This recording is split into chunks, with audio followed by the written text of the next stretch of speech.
Okay, so we're starting today multiplying by one-digit numbers.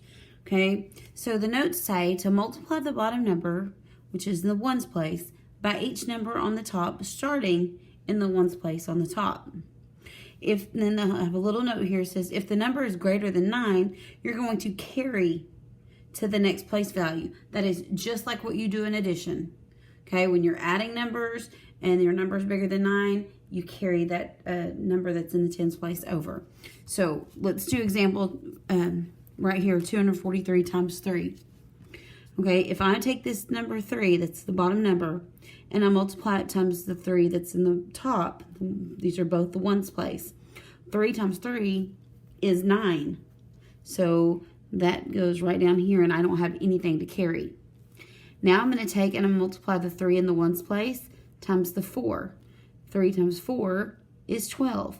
Okay, 12 is greater than 9, so I'm going to carry that 1, and I'm going to bring down that 2. Okay, now I'm going to take the bottom 3, and I'm going to multiply it by the 2, which is in the hundreds place. 3 times 2 is 6. Then I have to add this 1, and I'm going to circle it. That tells me that I've already dealt with that 1.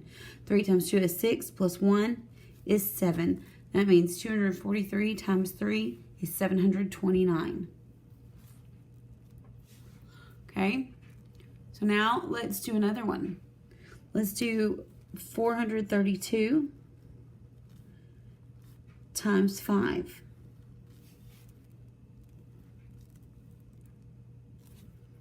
Okay, 432 times 5. So I'm going to take 5 and I'm going to multiply it times 2. And 5 times 2 is 10. So I'm going to carry a 1 over the 3 and bring down the 0. Notice how everything is lined up. Okay, now I'm going to take the 5 and I'm going to multiply it by 3. 5 times 3 is 15. But I have this 1 up here, so I have to add 1. So 15 plus 1 is 16. So I carry the 1 over to the 4 and bring down the 6 below the 3. Still lining everything up. And finally, 5 times 4 is 20. Plus the 1 that I carried makes it 21. Since I don't have anything else to carry over to, no other numbers, the numbers just come to the bottom. So 432 times 5 is 2,160. Okay, so that's 3-digit. But what's going to change, or will anything change, if I multiply by 4 digits? So let's do 4,321 times 6. Is anything I do going to be any different?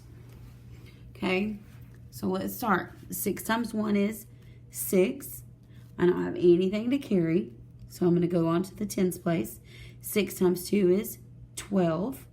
Okay, 12 is bigger than 9, so I'm going to have to carry that 1 over above the 3. And then bring down the 2. 6 times 2 is 12, so that's 1.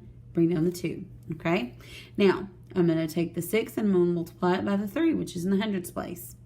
6 times 3 is 18, plus the 1 that I carried.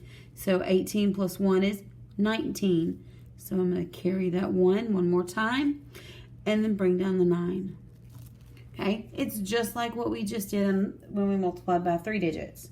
The only difference is I have to multiply 1 more place. Okay, so I'm going to take the 6 and I'm going to multiply by the 4, which is in the thousands place.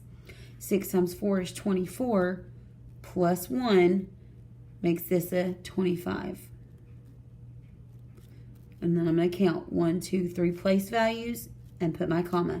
Okay, so 4,321 times 6 is 25,926.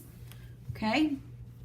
All right, I'm going to give you a couple of problems to practice independently, and then you're going to answer them on Edpuzzle. Okay, so we're going to do a 3-digit, which is 456 times 5. 789 times 7, and then 2,456 times, let's do 6. Okay, I want you to solve those problems, answer them on Edpuzzle, and then you have an assignment in Google Classroom for today. Now, don't forget that these notes that I just took, you need to put in your journal, and this will be day 3, or this will be page 3. I'm so sorry. It's been a long day. Page 3 in your journal. So page 1 was on addition and subtraction of zeros. Sorry. Page 2 was on estimation, and page 3 multiplying by 1-digit numbers. Okay?